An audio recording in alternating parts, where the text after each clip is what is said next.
this was intended to be an entirely different idea, but unfortunately, I had a person from Porlock moment. So, you might find yourself saying, what the heck?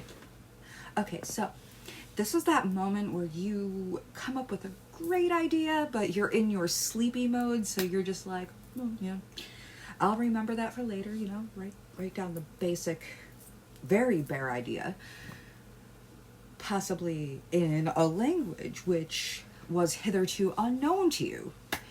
This comes into play later. Now, then you wake up and you start working on it, and what the heck?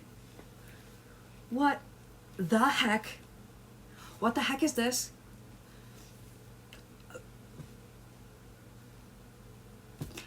And you now have no flipping clue what the heck you were trying to write.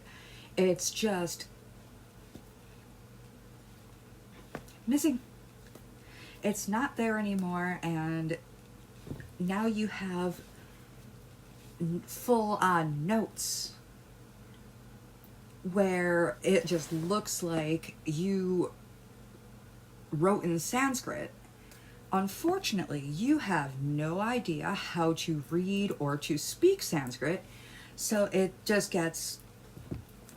And this is actually a bit of a problem sometimes with epilepsy, because you might know what you want to say and you might have a general idea, but unfortunately the brain is still healing, and it just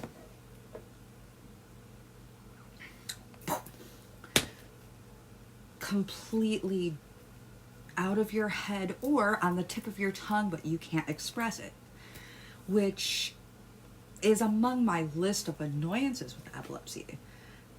Among the other things, like feeling like I have been speaking an entirely different language and being utterly confusing, or worrying that I'm going to have an episode in public, or that I'm going to break my streak, and wouldn't that be just flipping annoying?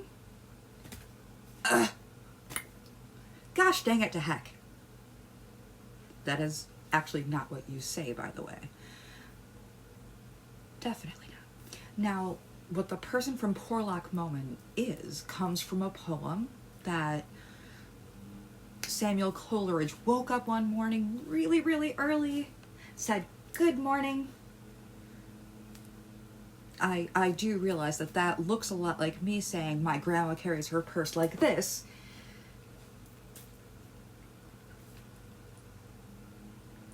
But anyway, woke up and scribbled a bunch of things down, and apparently later on he starts working on it, and he's, going at a furious pace, and then someone knocks on the door.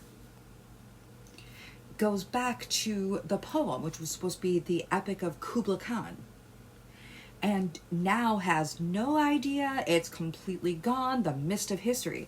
Now, there are jokes in this book, The Thrilling Adventures of Lovelace and Babbage, which is actually based on the friendship of Charles Babbage, who was a cute, cranky, poetry-loving and musician-detesting mathematician, and Ada Lovelace, who was the daughter of the poet Lord Byron, whose mother had raised her on mathematics to hopefully keep her from becoming like her father.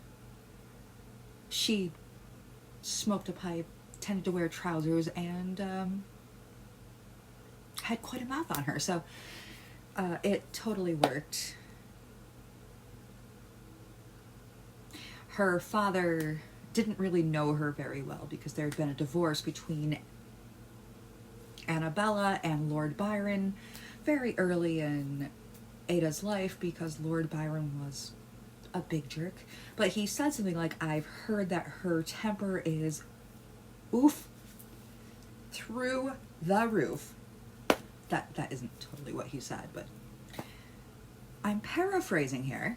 And so anyway, this is a really great book. I love it. It's on my Kindle. It's something I like to read on, say, public transport or on a plane or, you know, the doctor's office, etc., etc. And there are mathematical jokes. There's talk about this difference engine or analytical engine, which is the great-great-grandpa of the computer, the cell phone, the iPad that I'm recording on, etc., etc. So definitely a lot of fun, lots of jokes about history and Queen Victoria and a million other things. And it's, oh, well, math is boring, right? I've never been a great math student, but I am a big fan. I did actually teach myself 4 years of high school math, and the reasoning for this mean feat, I was sick and I was stuck in bed because I was really sick, so I needed to entertain myself, and so I did. Oh yeah, it totally, oof. So anyway, here is a history lesson. Here is discussion of an annoyance that I have found when you have a TBI, which is sometimes you know what you're trying to do, you know what you're trying to say, but sometimes it just all gone. And then it might smack you in the face like Kubla Khan did to Coleridge on some random Tuesday, and it's fragile and it's like butterfly wings. And you gotta get that down before it completely disappears. And so anyway, check out Sydney Patua's The Thrilling Adventures of Babbage and Lovelace.